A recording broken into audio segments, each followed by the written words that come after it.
Okay, so we're going to be analyzing the bus jump scene from Speed. So I'm going to play the clip. It'll jump right into it, so it kind of goes right in. We're going to be analyzing basically this rotation right there, and then the jump as it's traveling across this gap. Oh, it's so sweet. And then land on the other side. Super epic. Okay, so we're looking at as the bus is coming up this highway ramp, and at that last second, it starts to angle, it starts to rotate.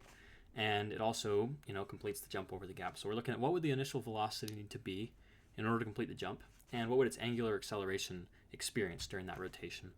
So here's some assumptions. You can read through these. The important one is the bottom one. I didn't show this in the clip. The initial speedometer reads 60 miles an hour.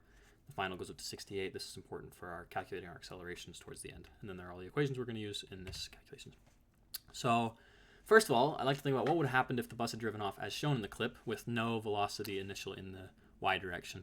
So basically we can calculate using kinematics. We can say that, okay, it would have gone down about 9 feet, actually impacting that ledge about a third way down the length of the bus, causing a pretty terrible accident. But because we didn't see that, it means there must have been a velocity in the y direction initially, which we can calculate using the same kinematic equation and find that our velocity initial in the y direction was 12 feet per second, which actually puts our overall velocity of the bus at about 100.46 feet per second at an angle of 10 degrees.